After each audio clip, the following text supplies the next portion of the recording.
Você sabe qual é a diferença entre aplicações stateless e stateful? Nesse vídeo eu vou te falar a diferença e qual das duas você deve sempre tentar utilizar nas suas aplicações, principalmente em cloud. Então, galera, primeiro de tudo, antes de eu falar qual é a diferença, explicar o que é stateless, eu quero passar um cenário para vocês.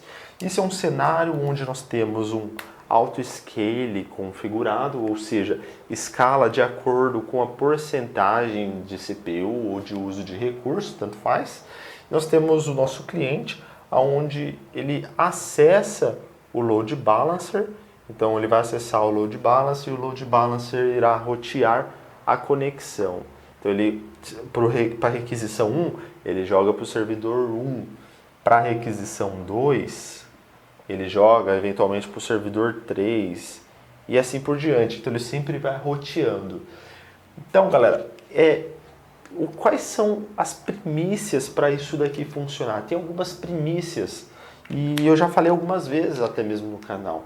A primeira delas é, quando o cliente ele acessa o LB e ele é roteado para o servidor que tem menos CPU, o que acontece? Aqui, quando ele acessou essa primeira, não pode armazenar nenhuma informação dele aqui, porque da segunda vez você viu que ele veio para esse terceiro servidor e da terceira vez pode ser que ele venha para esse servidor e depois para esse. Então o ideal é que ele funcione em todos os servidores. Mas como a gente garante isso? Bom, a gente garante de algumas formas. Primeiro, a sessão que fica dentro do servidor, então o usuário coloca o usuário e senha, ele vai ter uma sessão criada. Isso pode ser armazenado no browser dele, lá no cookie, ou pode ser armazenado dentro do servidor através de sessão, o que geralmente é através de sessão.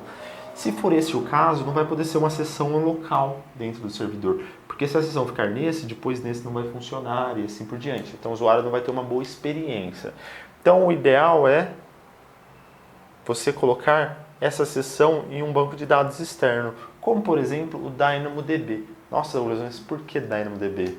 Bom, porque o DynamoDB é NoSQL e ele tem uma latência de resposta muito boa, então ele tem read muito bom, write muito bom, ele é muito bom para esse tipo de coisa, para sessão, para carrinho de compra, coisas que mudam com frequência, então vale muito a pena. Inclusive ele tem features de expirar os dados, então você configura lá, eu quero que você expire todas as sessões em 15 minutos, em 10 minutos, tanto faz. Então tem essa opção. Além disso, também você tem a possibilidade de configurar um bucket S3. Então, um bucket S3 é para arquivos. Então imagina assim, você tem uma aplicação que você, em algum determinado usuário, em um determinado momento, o usuário vai fazer um upload de uma foto, do profile dele, ou uma foto de perfil, uma foto de mural, alguma coisa do tipo, aonde essa foto, essa imagem ficaria. Não pode ficar localmente dentro do servidor, ela tem que ficar externamente. Então o melhor lugar é um S3 Bucket. Outros dados de compra, tudo mais, isso daí já é óbvio, né, pessoal? Não preciso nem falar muito. O ideal é estar dentro de um banco de dados também. Banco de dados externo, qualquer outro lugar. O importante é não estar dentro desses servidores.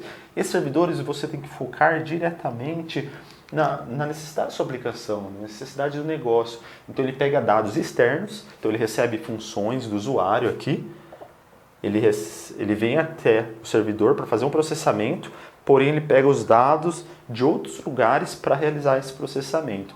Então aqui são alguns dos exemplos das coisas que você não pode colocar local para que você tenha uma aplicação funcionando de uma forma correta.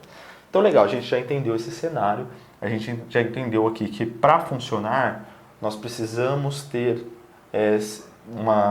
todos esses dados que são dinâmicos fora dos servidores, porque senão vai ficar um pouco complicado. E outro detalhe agora é o que é stateless e stateful. Isso daqui que nós acabamos de conversar, tudo isso daqui que eu falei que você precisa ter essas coisas externamente, ela é stateless. Então, idealmente, a sua aplicação dentro da cloud, ela precisa ser stateless. Não obrigatoriamente, mas preferencialmente, porque o que acontece? Para você ter o acesso a todos os recursos como o autoscaling, conseguir usar o ELB, tudo de forma correta, de forma performática, você precisa ter uma aplicação stateless. Porque a stateful ela pode trazer alguns problemas. Vamos supor aqui, então vou apagar essa daqui, agora vou falar sobre a stateful. A stateful, vamos imaginar que você tem um servidor, um EC2, e ele tem um banco de dados local. Imagina como que vai ser? Se o usuário acessar o 1, funciona, porque os dados estão lá. Mas se ele acessar o servidor 2, não funciona, porque o banco de dados está aqui. Então quer dizer que todos os servidores vão ter que apontar para aquele banco de dados? Ok, pode ser. Mas e aí se esse servidor cair? Já era todos os outros servidores? Então é meio estranho. Outro exemplo, vamos supor que na sua aplicação ali, que eu estou usando de exemplo, você tem algum lugar que você coloca a sua foto de profile. Se essa foto for armazenada dentro de um file system local, tipo um barra data ou até um C2 pontos, o que acontece aqui? Se na segunda conexão eu vier nesse servidor, ele vai procurar localmente e não vai encontrar. Então este é um grande problema do stateful, porque a aplicação ela é um pouco mais engessada nesse sentido. Então normalmente você tem mais dificuldade para configurar um autoscaling para esse tipo de aplicação.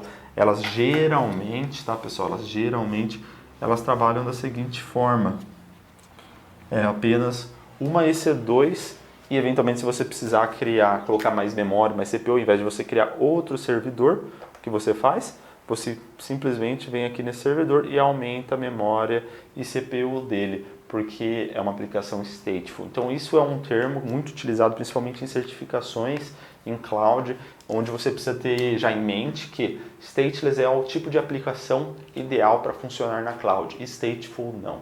Então é isso aí, pessoal. Caso você tenha gostado do vídeo, não deixe de comentar, não deixe de curtir e se inscrever no canal. Dessa forma, continue incentivando o canal e sempre crescer, tá bom? É isso aí, até o próximo vídeo.